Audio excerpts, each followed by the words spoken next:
everyone, welcome back to One Awesome Autistic. Oh, I really do like having this new name. It makes me feel positive from the start. I'm Lee, I have autism, I'm autistic, and I also have ADHD. And in this video we are going to be talking a little bit about sensory processing disorder. I'll explain a little bit what it is, and I'll give you examples of how it affects me as well, just so that gives you an idea of what sensory processing disorder actually is. So stay tuned for that, guys. Sensory processing disorder is a condition where the brain has trouble receiving and responding to information that comes in through the senses. And just like autism spectrum disorder, sensory processing disorder is described as being more of a spectrum. It affects everybody differently, and for everyone with sensory processing disorder, this means that common things such as like touch, everyday noises and those sorts of things, they can be quite overwhelming and even can be quite painful for people, and it can make simple tasks that a lot of people take for granted actually quite difficult for autistic people to actually do. My own sensory problems are a little bit like a spectrum as well. I'm not as sensitive to touch. My main issue with touch is clothing. Fabrics have to be quite soft. If they're hard, I get quite itchy. But I do also have psoriasis, so my skin's quite sensitive. So it could be more to do with that rather than having autism. One of the things that I'm going to mention that I really hate, and I'm going to film my reaction to this as I say it, but there's a bit of warning. I may go a little bit sort of stimmy, so if you haven't seen a stim before, don't freak out or anything. I'm fine. It's just that, yeah. So one of the feelings that I hate is velvet or velour.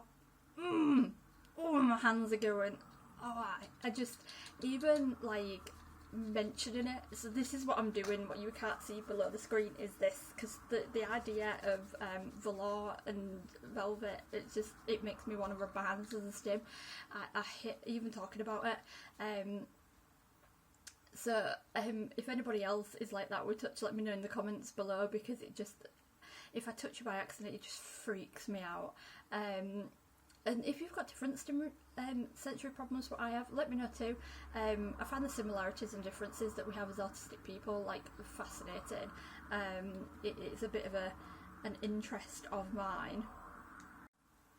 So I just had to pause the filming and just get the thought out of my head and just kind of blow and stim and stuff like that, and shake myself off a little bit, because I can imagine the feel of it on my skin. Anyway, the things that affect me the most is actually light and sound.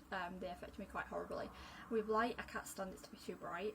I don't often turn the lights on when it's dark. I use a lamp instead, because bright artificial, and I even use the white lights, which are meant to be better for you, so I don't use the yellow, more artificial lights or anything like that. But I just use a lamp instead. I prefer it to be sort of dingy. When it is too bright, I have to wear sunglasses all the time. I have to wear them in shops, because fluorescent light, it makes my eyes hurt and it ends up giving me headaches. I start to rub my eyes they get red and sore. And if I'm in bright light for too long, I actually start to lose my vision. It's like my vision sort of closes in and becomes tunnel vision, and literally that is all I can see is just through those holes, and that is it. Everything around that tunnel vision is just completely blurry and I can't see it. So then I tend to walk with my head down, because then I can't see the light as much, and I have to just get out wherever it is that is bright. As soon as I'm away from it, it starts to ease and it starts to feel better. So I'm lucky in that sense. And I know that when everything starts to go white as well, it's a bad sign. I used to have weird seizures and everything would go white beforehand. So when things started going white, I knew I was about to have one. So just automatically assume everything's going white, bad, get out of there sort of thing. Sound affects me the most. I spend around half of my day wearing my headphones simply to block out noise, because noise is it's constant and I can hear everything. People who aren't autistic don't seem to realise that everything has a noise, and autistic people hear it all the time. We hear every single little noise. Lights buzz, fridges hum, things creak and pop and snap all the damn time, and I hear it constantly. So I just need some peace and quiet every now and again. There's only 3 times I managed to block out noise a lot easier. One is reading. I get intensely into books. I can usually block everything else out, and that goes for films and TV shows. If I get engrossed in something, then that's all I can hear. So my second thing is obviously films and TV shows. If I can sort of get into that, and especially because my headphones been Bluetooth, and so I have them set them up with my iPad, so I watch anything on my iPad with my headphones on. I'm completely in a world of my own, and that is like the only noise I can hear for once. And then obviously thirdly is my headphones. The headphones block a large amount out, but on their own they don't block everything out. So I really would like to get some proper ear defenders at some point. I think they would massively help me out if I'm just playing games or I'm reading or anything like that, but I do want to, you know, block the noise out straight away. Ear defenders would be fantastic. And I did see somebody post in a Facebook group saying you can get headphones that emit like a frequency that drowns out external noise. I can't remember which group I saw it in, but I need to find out whether that's a thing or not. That would be super cool and absolutely perfect for me. Smell and taste don't bother me as much, but they do affect things a little bit. Smell mainly doesn't affect me because I've also had like both sides of my nose cauterized. Because when I was a lot younger, so I can't really smell properly. My taste buds do seem to be a little bit sensitive, so the blandest of foods taste stronger to me, so then strong tasting things become overwhelming and it makes food unpleasant. But it's something that's livable and I can work around it. It doesn't cause me any real distress, you know, I just stop eating it. It's as simple as that. One thing I did want to mention is that not all sensory processing disorder is bad.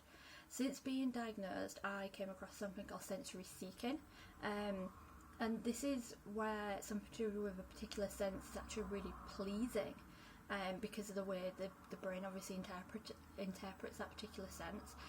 For me, it's the feel of soft, fluffy things. So for this reason, I've got 2 fluffy blankets, and I tend to wrap one around me as a comfort thing. It means when my cat comes for a cuddle, it cheers me up for various reasons. Sitting and having him on my lap, which is the pressure, which is very relaxing as well. But then also sitting there and fussing him, he's very soft, he's very fluffy, and that's just very sensory pleasing for me. Sensory seeking is not something I actually know a lot about because it's a term I only came across not too long ago. So I want to take some time to look into that and talk about it more once I have more knowledge on the subject. And that is it for me this week. It would make me so happy if you could give this video a like.